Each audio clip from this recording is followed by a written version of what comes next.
Sur ce plateau, et vous constatez, il est 7h, c'est de quelques secondes, c'est l'instant réservé à la lecture des unes des journaux parus dans la capitale politique. Donc direction Yaoundé, là en place, nous avons M. Ghislain Pierre-Sonnon, si je me trompe, pour la revue de presse. Voilà, il est en place avec un bleu Mitterrand, on m'a dit à l'époque. Bonjour M. Ghislain Pierre-Sonnon, c'est à vous l'antenne. Voilà, bonjour Thierry Carole, bonjour également à Soflane. Je vous accueille à Yaoundé, le cœur enflammé de joie. Vous, mais également nos millions de téléspectateurs, ceux du Cameroun et du monde entier qui sont tous chargés pour l'information. Bienvenue à cet exercice. En tout cas, c'est la première partie de la revue de presse. Il y a eu de l'audace pour parler du sport et du football ce matin. Il y a eu de l'audace dans cette décision camerounaise, à savoir le limogeage de Clarence Seedorf, mais également de Patrick Kluivert. L'un était entraîneur sélectionneur des Lions indomptables du Cameroun et l'autre étant son adjoint. La décision est donc tombée. Le gouvernement de la République a demandé à ce que l'homme s'en aille. D'ailleurs, après la CAN, à laquelle le Cameroun a participé avec un succès, on ne peut plus mitiger. Eh bien, le coach n'est pas revenu à la maison.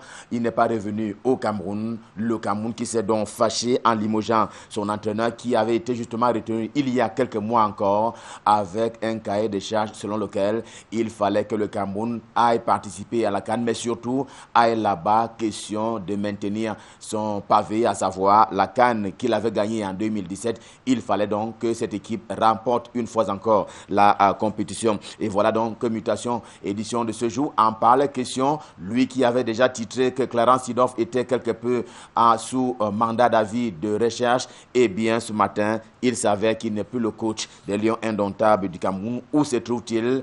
On ne sait pas. Aussi, ce matin, Mutation estime qu'il n'y a pas lieu de s'étonner car les actes de cet entraîneur lors de la participation du Cameroun à la CAN égyptienne, eh bien, ces actes-là, à savoir la rotation à chaque match de l'équipe, justement, parce que cela n'a pas été favorable à l'unicité et même à la performance des Lions indomptables du Cameroun. Le quotidien Mutation, qui ce matin garde également un œil on ne peut plus ouvert sur une autre problématique qui a justement trait à la vie commune pour parler justement de ces nouvelles impétrants.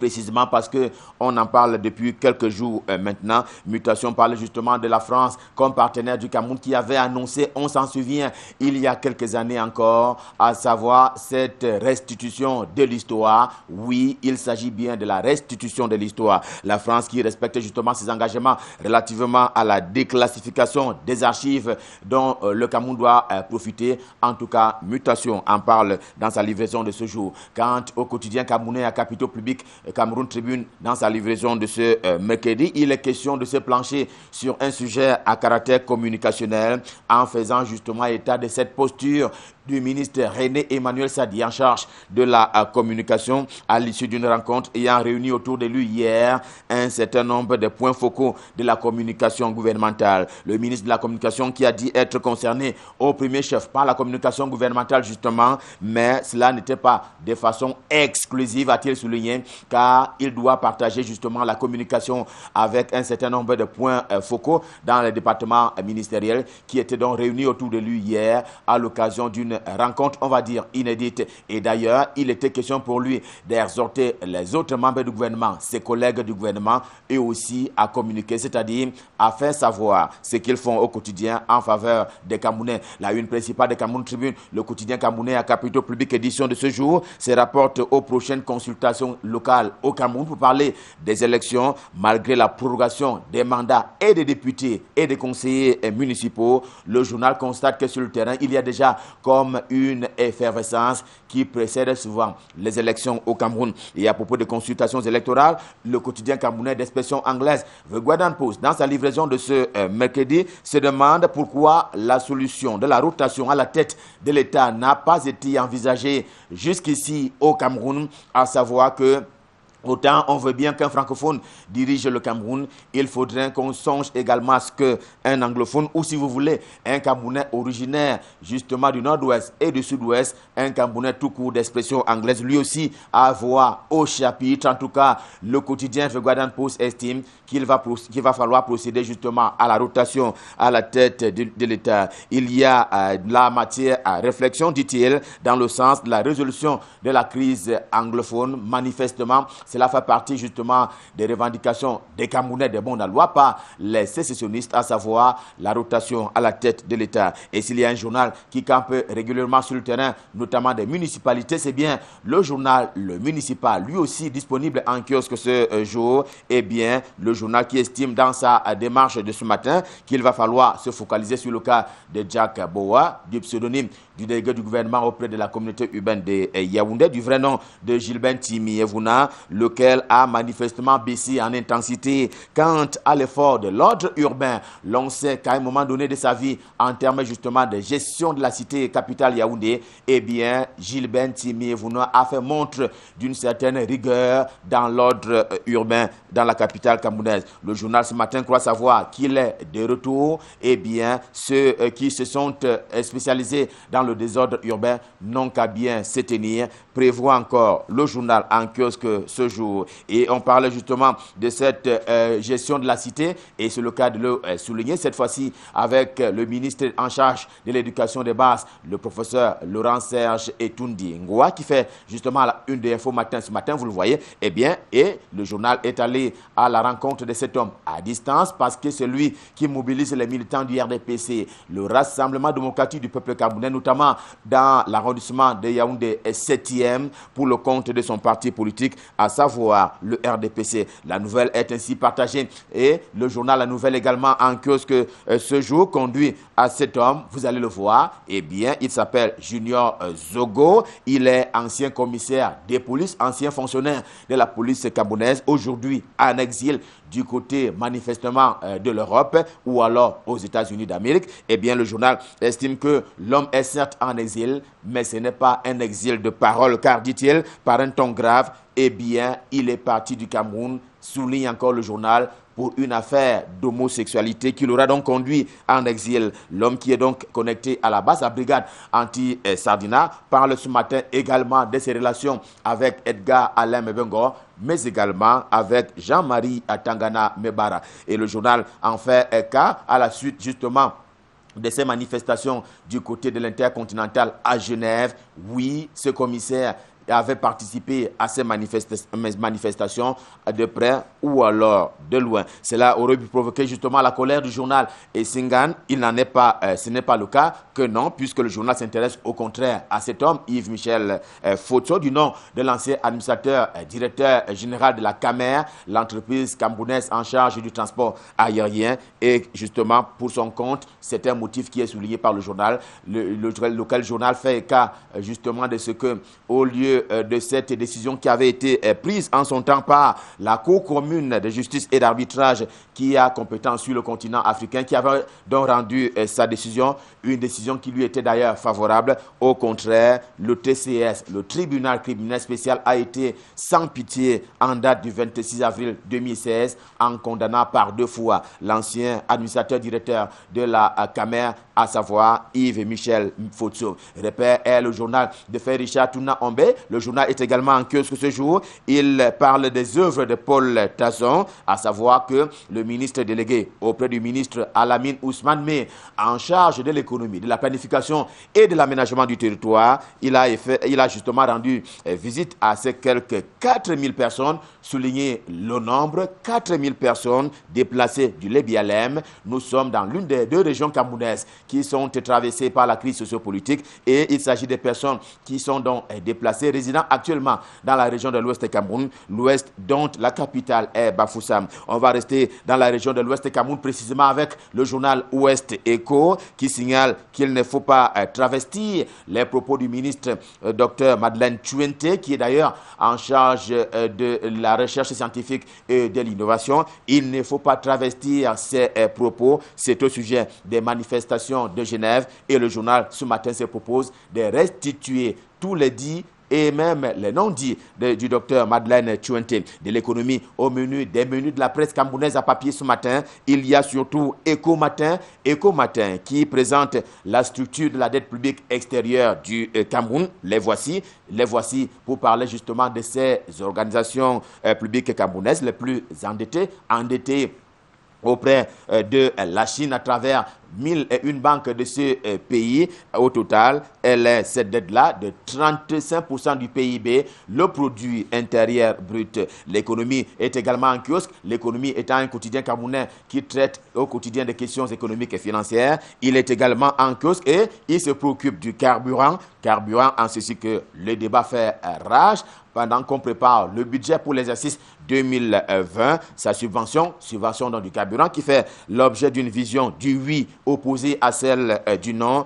Réduire ou pas réduire, en tout cas, dit-il, le budget est en préparation. Voici une question de santé publique plus que sérieuse d'abord. C'est elle qui alimente la une principale du quotidien, Le Quotidien, le journal qui est également en kiosque ce mercredi. C'est qu'en effet, le ministre Manaouda Malachi de la santé publique est sur le terrain. Oui, il est sur le terrain. À l'effet de sensibiliser les vendeurs de médicaments de la rue, le ministre de la santé publique qui les a donc sensibilisés sur leur qualité en tant que vendant justement ce qui tue les Camerounais, la vente de la mort, souligne le journal, et bien en indiquant que bientôt on passera à la phase supérieure, celle de la répression. Voilà donc le son de cloche à l'issue de cette descente effectuée par le ministre Manaouda sur le terrain. Le Pervier est également en kiosque, c'est le journal de Léopold Clovis Nudjo, tout aussi disponible ce matin, le journal qui fait cas du leadership politique dans la région de l'Ouest Cameroun. On en a parlé tout à l'heure. Revoici l'Ouest au devant de la scène avec le quotidien L'Épervier, lequel journal annonce les futures probables fonctions républicaines de cet homme. Vous le voyez, Ngouchingue, qu'il voit d'ailleurs comme président tantôt du Sénat, tantôt comme président du Conseil économique et social, ou même secrétaire général du comité central du Rassemblement démocratique du peuple camerounais. Mais attention, prévient encore le journal L'Épervier, eh bien, l'argent, oui, l'argent ne peut pas tout acheter. Autre réalité qui est signalée cette fois-ci par le journal Réalité de Paul Ngouaré Kindi, tout aussi en kiosque ce mercredi, c'est que bientôt l'immeuble siège de l'Assemblée nationale du Cameroun va sortir de terre. Le journal indique que les travaux débutent d'ici à la fin de l'année 2019, l'année de grâce, et il faudra 42 mois pour cela sur 9 hectares, précise précisément l'honorable Théodore Ndatou, l'un des vice-présidents de l'Assemblée nationale, qui est précisément chargé de ce projet sous la coordination du président de l'Assemblée nationale. J'ai nommé Kava Yege Djepel. Tous les détails donc à propos de cet immeuble qui va sortir de terre bientôt sont contenus dans le journal Réalité de Paul Ngouaré Kindi. La primaire de l'info est également en kiosque ce jour. Le journal qui se propose d'ouvrir le grand dossier de la fonction publique camerounaise. C'est un dossier toujours aussi compliqué que par le passé. Le journal ouvre ce dossier en rappelant que pour certains cas, eh bien, les fonctionnaires s'avèrent un frein au développement de la communauté camerounaise. Hélas, cela arrive assez souvent par les actes que certains fonctionnaires posent et qui sont dénués de toute conscience en termes professionnels, d'où donc l'extrémisme qui est d'ailleurs choisi par le journal La Primaire de l'info ce matin, selon qui certains fonctionnaires présentent un danger, sinon autant que la secte terroriste Boko Haram.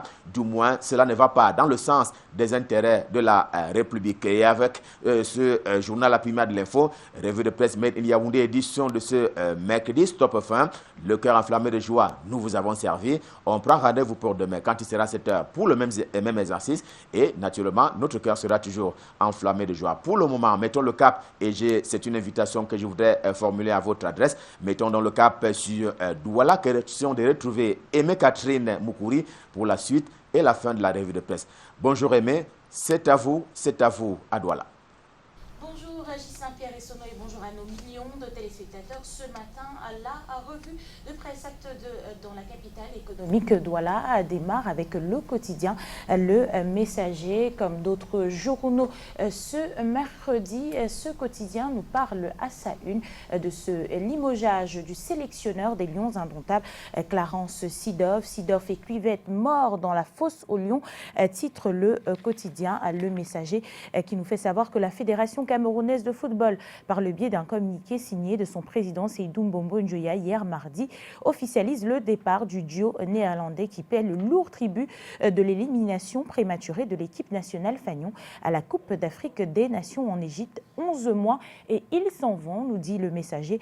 Sidow Cuvette et les Lions indomptables, c'est fini. Le Cameroun, fidèle à sa réputation de tueur de sélectionneur, n'a pas dérogé à la règle, dit le messager. 10 jours après l'élimination des héros de la CAN 2017 au Gabon, le duo de techniciens recrutés pour assurer l'encadrement technique des désormais ex-tenants du titre prend la porte. Leur nomination en août 2018 était venue mettre un terme à 8 mois de vacances à la tête de la sélection Fagnon, mais surtout plus de 180 jours passés à observer la presse déchiquetée autour d'une shortlist qui n'était au final qu'un simulacre bien ficelé par le comité de normalisation de la Fédération camerounaise de football, conduit à l'époque des faits par Maître Dieudonné Api, affirme le journal Le Messager. Sidow sortait d'une expérience peu concluante au Deportivo La Corogne.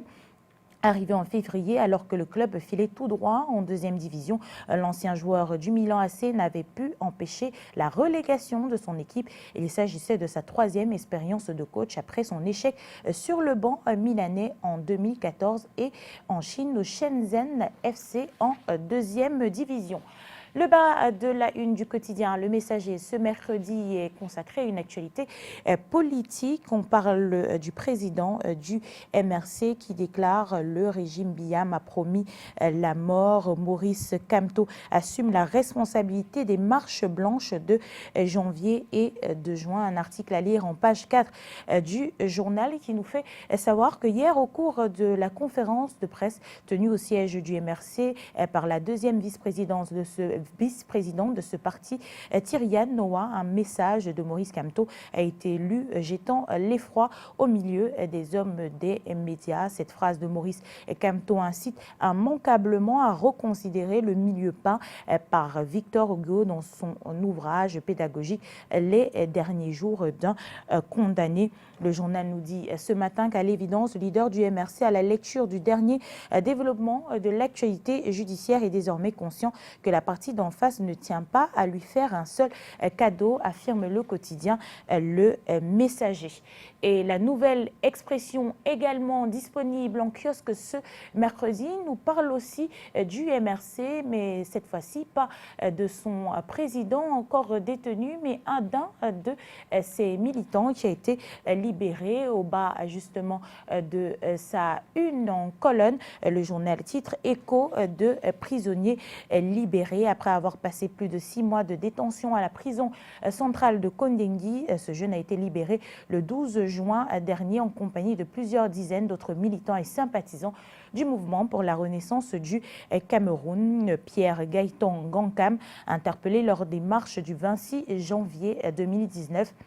Loin d'avoir édulcoré ses convictions, son séjour dans le pénitencier tristement célèbre semble avoir la voix plutôt confortée à l'idée selon laquelle son combat valait la peine. Dans cette interview, il se dit déterminé à redescendre dans les rues pour dénoncer les injustices et autres maux dont souffre le Cameroun. Il déclare « Cette expérience a renforcé ma détermination. Ce serait suicidaire de s'arrêter en si bon chemin. » Toute une interview à retrouver à la page 7 de la Nouvelle Expression. La Nouvelle Expression qui s'intéresse encore ce matin et l'information occupe la grande partie de la une aux législatives et aux municipales. Incertitude sur février 2020, nous dit le journal. Dans l'impossibilité de régler la foultitude de problèmes auxquels il fait face, le président de la République pourrait, le moment venu, invoquer la situation sécuritaire pour renvoyer à plus tard les prochaines consultations électorales. D'après la Nouvelle Expression, le président de la République, Paul Biya, a signé lundi 15 juin un décret portant prorogation du mandat des conseillers municipaux jusqu'au 29 février 2020, tout comme celui des députés qui avaient eux-mêmes voté le prolongement de leur bail à Ngoïkele. Dans le projet de loi soumis à l'examen des députés, le gouvernement avait justifié la prorogation par un souci d'harmoniser les dates afin que les deux élections se tiennent à la même date. Et comme en 2013, donc sur un plan purement théorique, les Les électeurs camerounais sur toute l'étendue du territoire national devront aller aux urnes en février 2020 pour voter leurs conseillers municipaux et leurs députés. Un rendez-vous bien parti pour se heurter à de gros écueils selon la nouvelle expression, pas facilement franchissables sans dommage. La situation sécuritaire particulièrement dramatique dans les régions du nord-ouest et du sud-ouest ne garantit pas que des élections de proximité y soient organisées d'après le quotidien. Un article à retrouver dans les coulisses de celui-ci. Et pendant ce temps, la tribune du Nkam de Pierre Loka et Congolo disponible dans les kiosques ce mercredi nous parle de ces élections locales et affirme que Cabral Libye lance la conquête de la mairie de Yabassi. 11 millions de citoyens fait le lancement officiel de l'opération Ouragan de Yabassi dans le canton Bandem, rive droite, le 21 juillet prochain, pendant que le PCRN organise dès le 20 juillet 3 championnats de football de vacances Gigi Cup 2019. Et le journal nous dit que plus aucun doute, le programme des activités politiques du couple OMC-PCRN à Yabassi pendant cette période de vacances scolaires en dit suffisamment sur les ambitions de Cabral Libye et de ses partisans de la cité capitale du Nkam, ceux qui doutaient encore de la capacité de l'ex-candidat à la présidentielle à présenter une liste à la mairie de Yabassi doivent revoir leur stratégie. Le PCRN sera bien de la partie et la campagne plus ou moins officielle pour gagner cette mairie sera lancée dans quelques jours à Bandem, un symbole soutenu par Jean-Jacques Njok Miseke, un fils de Yabassi, coordonnateur du PCRN en France et parrain de l'antenne communale PCRN Yabassi.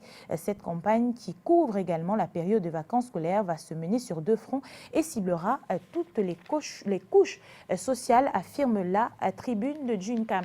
La tribune du Nkam qui constitue justement sa grande une ce matin avec cette actualité où se fait autour de Massoumbo Yabassi, 3 députés impliqués dans des tractations foncières douteuses, dit le journal.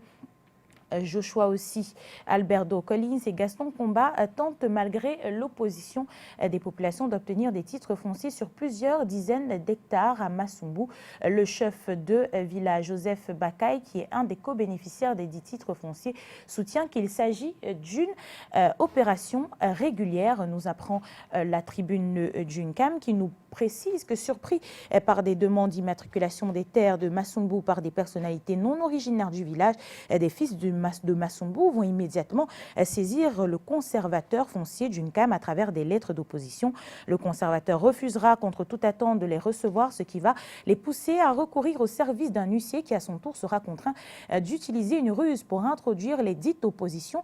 Et pendant ce temps, Joseph Bakaï, le chef du village qui a été approché par la tribune du Nkam, donne sa version des faits. Pour ce dernier, les 4 demandes de titres fonciers sont légales. Il soutient qu'il aurait mis en valeur des terres querellées pour lesquelles il a demandé des titres fonciers pour lui et certaines personnes de son choix, tels que le prévoient les textes en vigueur au Cameroun. Joseph Bakaï, qui n'est pas un var en confidence, édifie justement sur le bien fondé de sa démarche qui profiterait d'abord aux enfants de Massoumbo. On apprend ainsi qu'il s'agit au départ du projet Agropole de Vouri-Bouélé destiné à la production de poissons. Ce projet qui a été initié par l'honorable Joshua aussi aurait obtenu l'aval du gouvernement camerounais et même des partenaires étrangers, nous affirme la tribune du Nkam ce matin.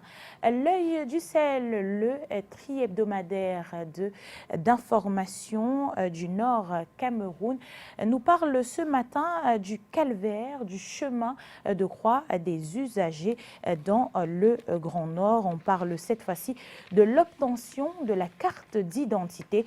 Le journal propose à ce sujet un gros dossier. Heureux le Camerounais qui possède sa carte nationale d'identité, car il ignore toutes les tracasseries qu'il n'a pas à subir pour se la faire établir ou la retirer. Actuellement au Cameroun, et notamment dans le Grand Nord avec le nouveau système d'établissement des CNI. Le parcours pour l'obtenir relève du combattant en sus de la corruption et des questions embarrassantes posées aux usagers. Le journal L'Œil du Sahel nous balade ce matin à Garoua, à Maroua, avec les complaintes de quelques citoyens camerounais. Après avoir réuni toutes les pièces exigées, le citoyen n'est pas automatiquement au bout de son calvaire. Souvent, lorsque les policiers du poste d'identification doutent de l'originalité d'un acte de naissance, il est demandé à son détenteur d'apporter une copie de la souche de ce document. À ces difficultés s'ajoutent d'autres liées à l'attente et caprice des policiers. Le journal ouvre les guillemets sur un témoignage. J'habite à 5 km de Maroua.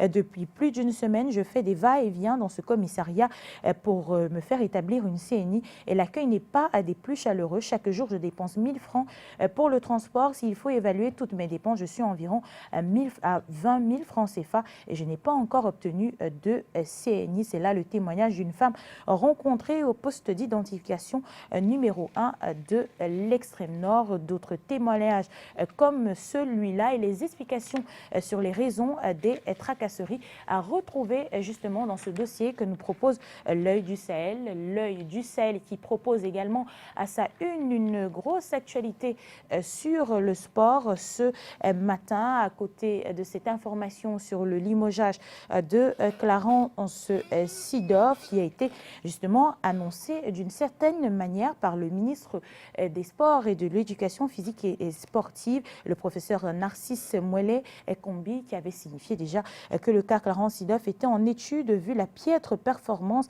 des Lions indomptables du Cameroun à la Coupe d'Afrique des Nations Total Égypte 2019. L'Œil du Sahel nous parle également de cette actualité autour d'Étoile Filante de Garoua, championne du Nord. Au terme d'une rencontre complètement folle, Étoile Filante de Garoua a décroché son ticket pour le tournoi d'accession en Ligue 2 dimanche dernier en battant son Scorpion RC 2B sur la pelouse du complexe sportif Coton Sport. Étoile Filante s'adjuge par ailleurs le titre de champion de la saison 2018-2019 de la Ligue régionale de football du Nord, nous renseigne L'Œil du Sahel de ce matin.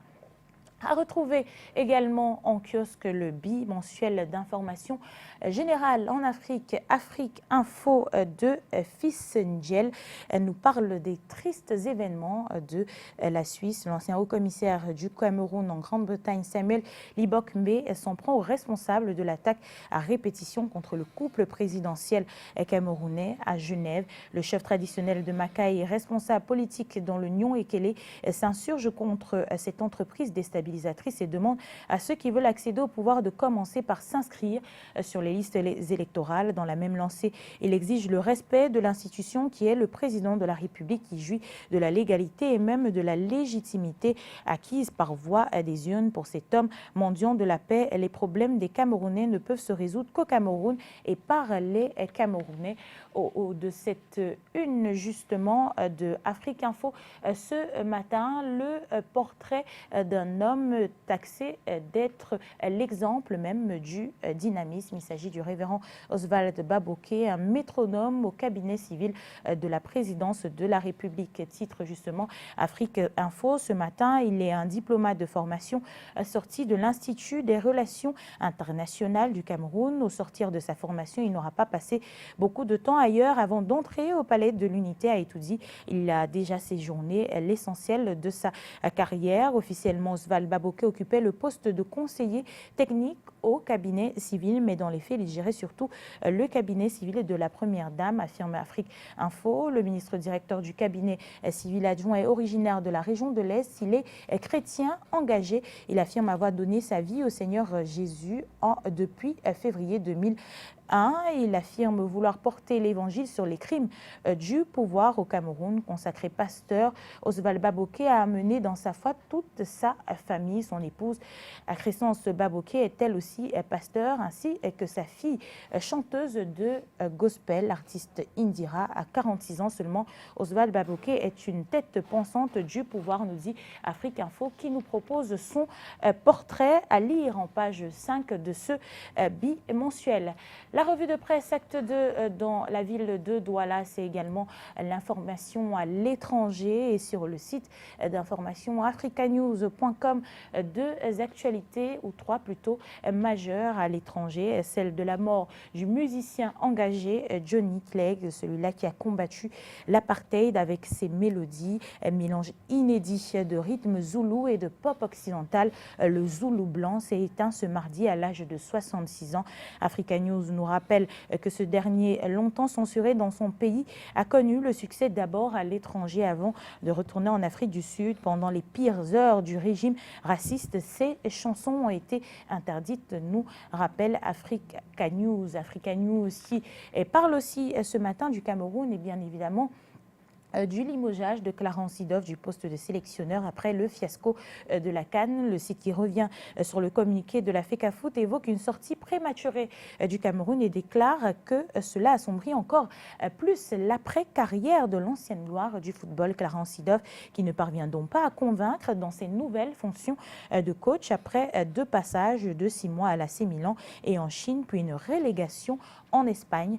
L'actualité à l'étranger pour Africa News, c'est aussi en Libye avec ce raid aérien contre un hôpital de campagne qui a fait 4 blessés, dont 3 ambulanciers et 1 secouriste au sud de la capitale libyenne, selon le ministère de Santé du gouvernement d'union nationale, reconnu par l'ONU. La frappe a endommagé les équipements de l'hôpital, une frappe dénoncée par le ministère de la Santé et jugée comme immorale.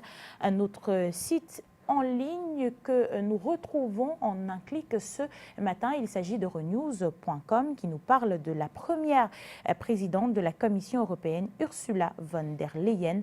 L'Allemande conservatrice a réussi à rassembler une majorité de 383 voix au Parlement européen, nous dit le site d'information. C'est désormais c'est désormais qu'elle prendra ses quartiers. Son mandat débutera au mois de novembre. D'ici là, elle formera son équipe de commissaires qu'elle souhaite paritaire entre hommes et femmes. Euronews s'est également arrêté en France ce matin pour aborder la démission de François de Rugy, ministre de la transition écologique numéro 2 du gouvernement français. François Rugy avait fait l'objet de révélations fracassantes de la part de Mediapart. Il était accusé d'avoir effectué des dépenses excessives alors qu'il était président de l'Assemblée nationale. En cause des dîners luxueux privés financés avec des deniers publics entre juin 2017 et septembre 2018, mais également des travaux aux frais du contribuable dans son appartement de fonction pour une valeur de 63 000 €. Et c'est avec cette actualité que nous propose le site d'information euronews.com que nous mettons un terme à la revue de presse dans la ville de Douala. Merci à vous, millions de téléspectateurs, de nous avoir suivis ce matin. Et surtout, merci à vous, Thierry Carole et Soflane, d'égayer nos journées. Merci beaucoup. Mais Catherine Mokouri, d'ailleurs, la couleur de votre chemise est gaie également. Le regard des téléspectateurs, très belle couleur. J'adore cette couleur-là. Merci, Thierry Carole. Alors, je me souviens quand même qu'à l'époque, vous aimez bien interpréter les chansons, vous aimez bien faire les ballets à l'école. Vous le faites de temps en temps quand même. Oui. Donc forcément, vous avez encore un esprit des boys bands de l'époque. Oui. Alors aujourd'hui, dans le cadre de ma chanson du cœur, nous avons deux boys bands. Le premier, c'est le Boyz II Men avec le titre End of the Road. Et la deuxième proposition, c'est Pretty Lover pour Prenons notre temps. Quelle est la chanson qui vous parle ce matin et qui vous rappelle les choses? C'est vrai que le choix est vraiment difficile entre Poetic Lover et Boyz II Men, parce que ce sont deux groupes qui ont fait chavirer nos cœurs. Moi, je sais que je devine déjà que la plupart des Camerounais vont voter pour Poetic Lover, mais moi je choisis les Boyz II Men, End of the Road. D'accord. C'est une très belle chanson et les paroles sont magnifiques. Ok. Super. Merci beaucoup. Allez, bon soleil. C'est à passer les 34 minutes. Oui, on va souhaiter une excellente journée à Nadine Lambou. Nadine Lambou qui nous suit très religieusement. C'est la métamorphose make-up, c'est la maquilleuse des stars. Oui, en matière de... Il est important de le rappeler parce qu'aujourd'hui, quand on parle de make-up de star, la métamorphose, Nadine Lambou, elle fait partie de ces personnes qui réussissent quand même, pas à vous défigurer, mais à redonner... À vous sublimer, tout simplement. simplement. Vous sublimer tout simplement. Voilà. Aujourd'hui, elle fait beaucoup de pubs, c'est bien, c'est bien. Il faut travailler très très dur, Nadine Lambou. Une page de pub et on se reprend tout juste derrière.